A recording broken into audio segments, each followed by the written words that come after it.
Ambassador Bolton, John, once again, it's a pleasure to welcome you to Jerusalem, particularly since your visit comes after the historic decision by President Trump to recognize Jerusalem as Israel's capital, to move the embassy here. As I mentioned last night, we have known each other for many decades, and you've been a consistent champion of our alliance in and out of government. It's a wonderful alliance, and Israel believes that it has no greater friend and ally than the United States. And I believe that the United States has no greater friend and ally than Israel. It's a peculiar kind of ally. We've consistently increased our defense spending.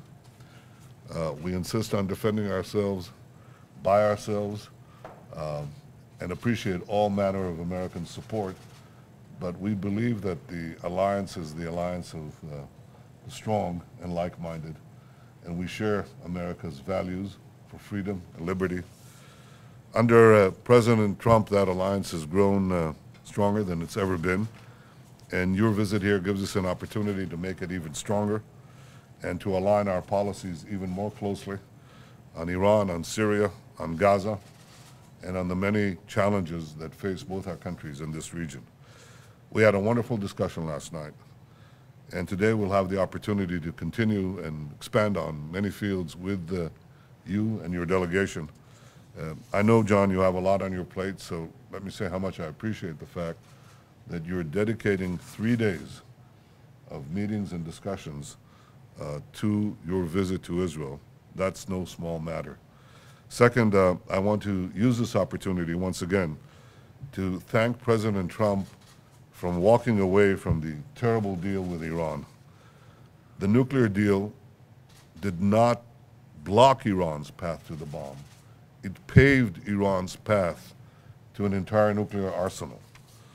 And by removing the sanctions, it enabled Iran to bring in billions and billions of dollars to its coffers, which only fueled Iran's war machine in Syria, in Lebanon, in Yemen, and elsewhere. I believe that the President's decision to leave the disastrous Iran's deal was nothing less than a hinge of history. And Israel applauds the Trump administration's determination to reimpose tough sanctions on Iran and those doing business with Iran. I know that that view is shared by all our Arab neighbors, or practically everyone in this region, and I frankly believe that all countries who care about peace and security in the Middle East should follow America's lead and ratchet up the pressure on Iran.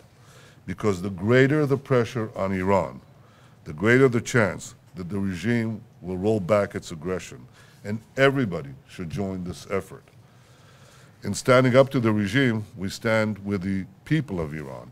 The President has made it clear, Secretary Pompeo has made that clear, you have made it clear, and I have made it clear too in numerous appeals, direct appeals to the people of Iran. And it's important that the people of Iran understand that our fight is not with them. Our fight is with the regime that brutally represses them, that arrests women for uncovering their hair, that hangs gays in the public squares, that defies the aspirations for freedom of millions and millions of Iranians. Ambassador Bolton, Israel is also grateful for the Trump administration's unequivocal support for Israel in international forums and on international issues. We hear it every day in the podiums in the White House, in the State Department, at the United Nations. This is deeply, deeply appreciated and deeply valued.